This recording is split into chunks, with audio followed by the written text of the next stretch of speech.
Good afternoon, Benny Farber. How are you? Hi. Wow. Why'd you take down my beautiful cup? Has my branding. Yeah, I should have drink from it. You see, because you don't have the. Anyway, we'll leave it here.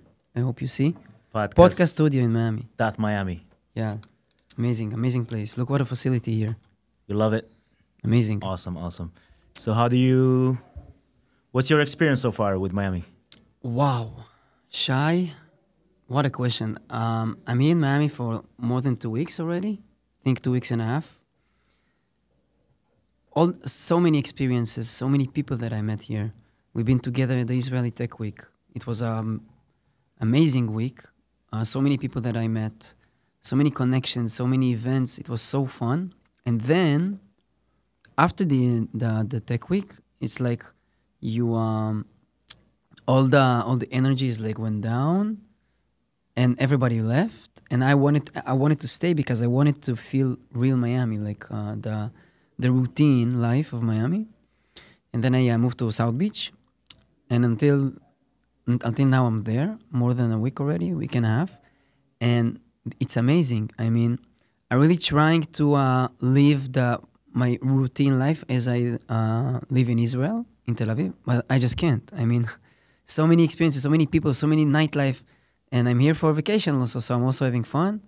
But when I work, when I like do meetings and stuff, amazing. As I said, so many connections, so many people with interesting people, that I can do so many stuff with them.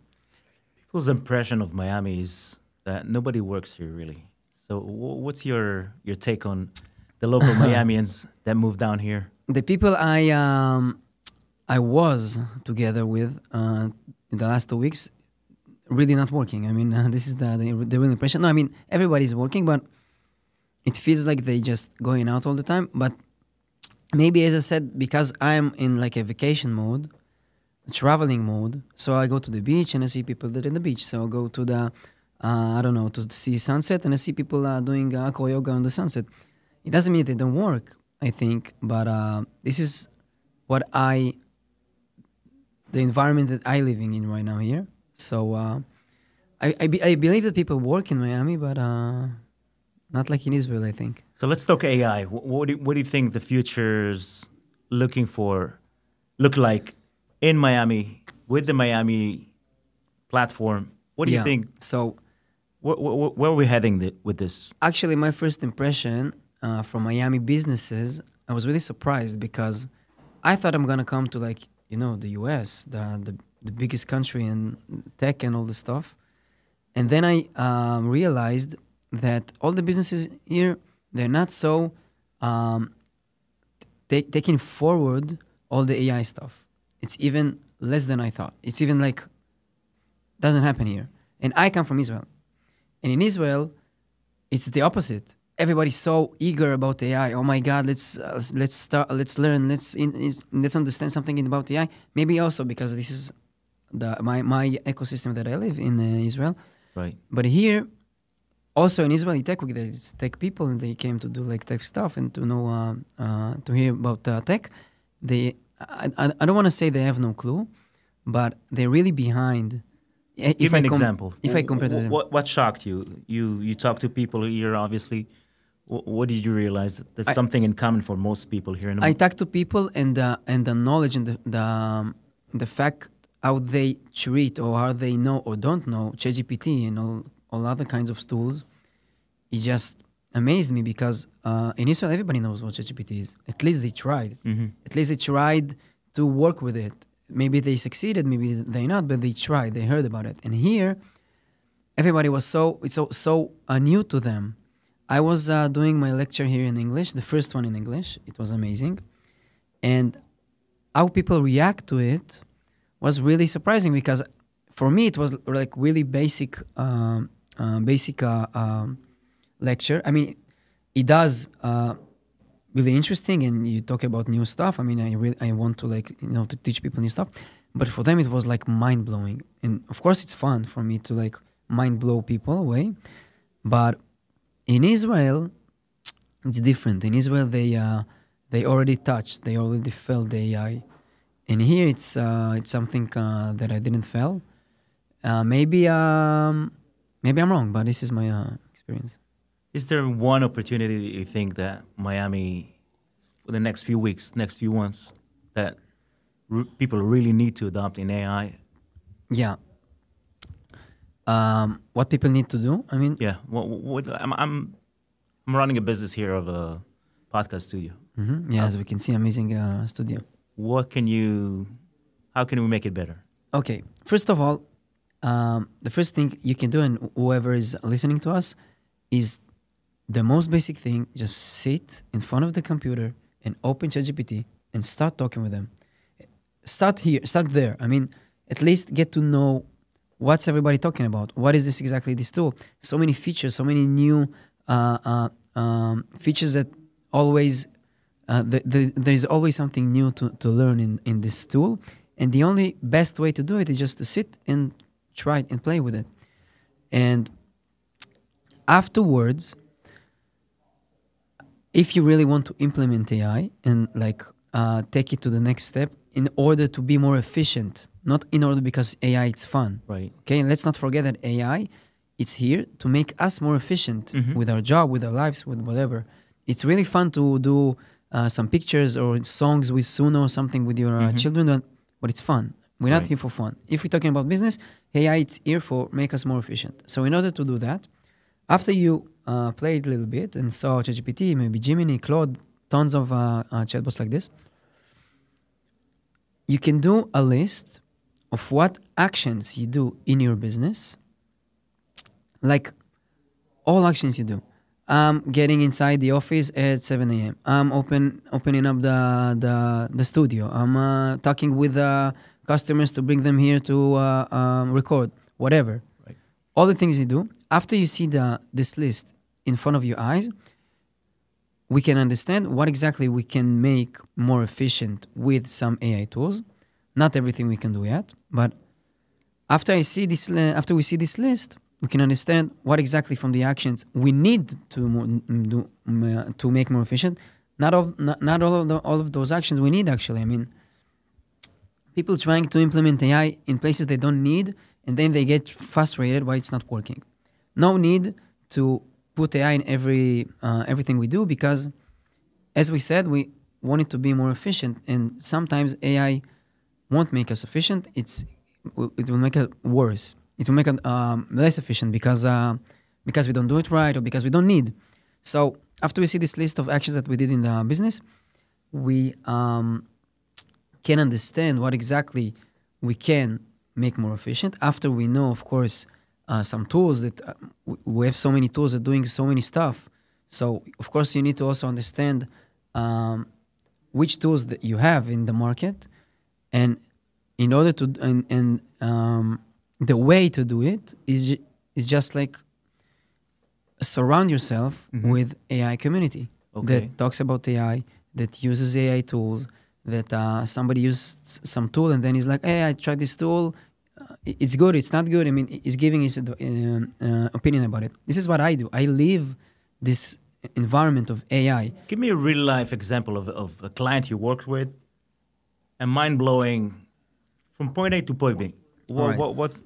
How did you change their business structure or whatever? There is a building company, real estate company, that what it does, it does pinui binui in Hebrew, we say. It takes rebuilds old apartment. We take old apartment, they ruin demolish. Yes, and build new apartment, pinui binui. And in one of them, one of their ways they do the work, they have, let's say, 100 new. They have, let's say, 100 tenants. Okay, 100 people with existing tenants. Yeah, and all those 100 need to get a new apartment, right? Because as we said, we demolished their old apartment, and they're getting new with more rooms, with I don't know, whatever, with more windows stuff. And every tenant has its own rights, what exactly he can get. How many rooms, how many square feet of new house he can get, what side of the window is going to be. Because let's say if you live in higher level, higher floor, so you probably get more get more rights or get more like your new apartment will be better because higher floor is like more expensive. Has more value. Yeah, has more value, exactly. So what they do, they take in all those tenants, making a list of 100 tenants, and writing down what apartment they had, what they can get, and doing it just going through one by one and seeing what they can give him in the new building. This is a task that ChatGPT can do in a couple minutes. I mean, they're actually sitting one by one, 100 of tenants, even more than 100, and trying to understand what exactly they can give them in the new building. Afterwards, they need to talk with the tenants and improve the new apartment. And if you take ChatGPT and give them this list of like tenants, another list of where they live right now, right? Another list of what exactly they can get, or another list of what exactly they can get. You can give them like a list of rules. Whoever lives there needs to get this and that, and stuff like this. And ChatGPT can take all those, and at the end, we can get a really nice spreadsheet with what exactly which tenant can get what. Wow! In a couple minutes, and it saved them so many time, so much money, so much headache. So you basically take the residents' existing square footage, his floor level, everything, all the which direction the windows facing. Yeah, everything. How many how long he lived there, what exactly he wants. I mean, because the tenants they have needs. They have needs, they have wants. I want this, I want that. Not everything we can do, but they're trying to do the best for everybody. And as we said, at the end, we can get a really nice spreadsheet with everything, with all those. It's not perfect, it's not 100% perfect, but let's say even if it's 70% perfect, it saved so much money and time. Yep. Saved so much money and time to the company. And this use is very simple. This use is very simple, just to talk to ChatGPT exactly to say what we need. Plug in the formula. Yeah, I mean, it's not that easy, but it's not that hard also. So how do you know? I mean, I work a lot, obviously, with ChatGPT, but there's so many, like, when you log in, there's like 4.0, 4.0, mini. A lot of models. How do you know what each one, what's the strength of one versus the other? That's funny because only yesterday they launched new model 4.1. Okay. 4.1, but it's for only for like developers and stuff. Never mind. Anyway, so how you can understand exactly what we can use and how.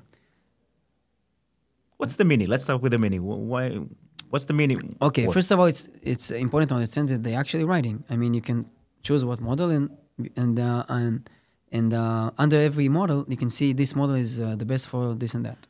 Very basic, but 4.0 today is the most basic one. In the past, it was 3.5. It was the most basic. Today, you don't have 3.5. You have 4.0. And like 3 months ago, OpenAI, the company that built ChatGPT, they launched a new model. It's called 0.1. Okay. 0.1, it's more useful for like some deep research stuff,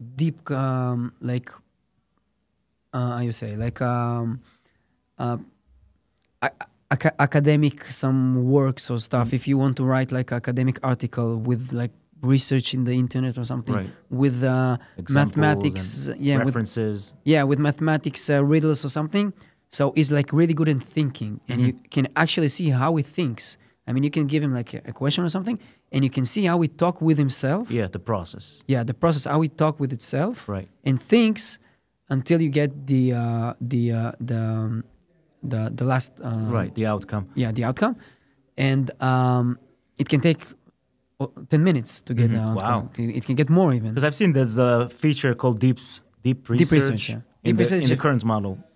Yeah, like the old model. Deep research, it's a feature you can just click on. Like, and then the answer is like mile long. So. Yeah, and then you can see how he thinks, where exactly he looked for it. He actually do deep research. That's amazing. Who didn't use it? I'm really inviting you to do it. And for the basic users, you have like 3 or 4 or 5 times you can use it.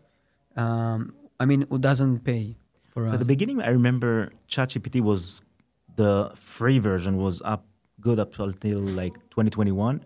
I have the paid version. Is that like with current stuff or? Yes, it is.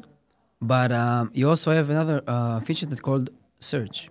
Okay. When you click on search, he always searching on the web whatever you need. So it's always up to date. Okay. What I do. How do you access that? The search? Within ChatGPT, you have search? Yeah.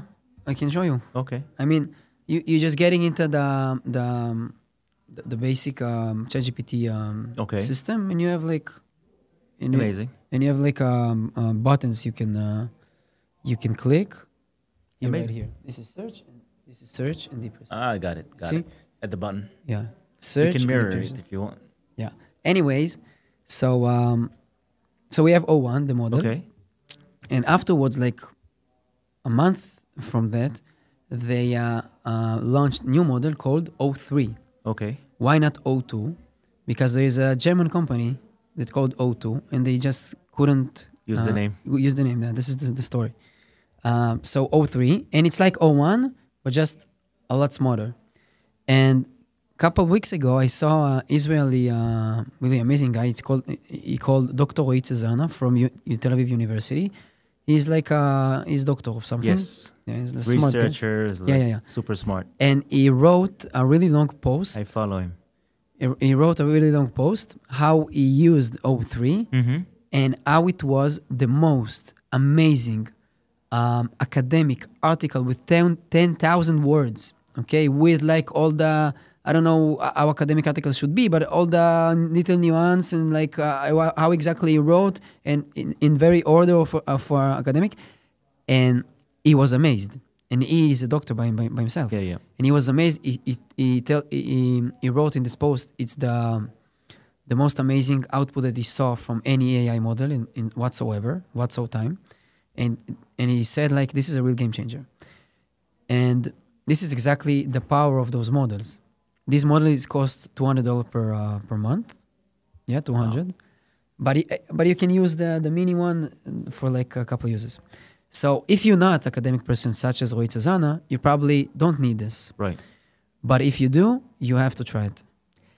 So how's the relationship between all those AI experts now and companies? How do companies approach experts? Because everyone thinks that they're experts. There's no certification for AI experts. How's the relationship to you?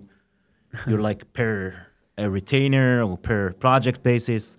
So explain to me the relationship of how you approach companies, how companies approach you. Yeah, well, that's really depends of the how big the project or what exactly the project. It can be like a really simple meeting that you can just explaining them of what to do and how.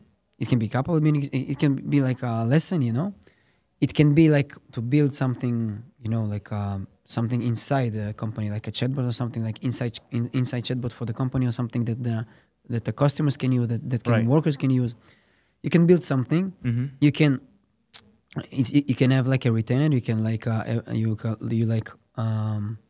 escort them. Okay.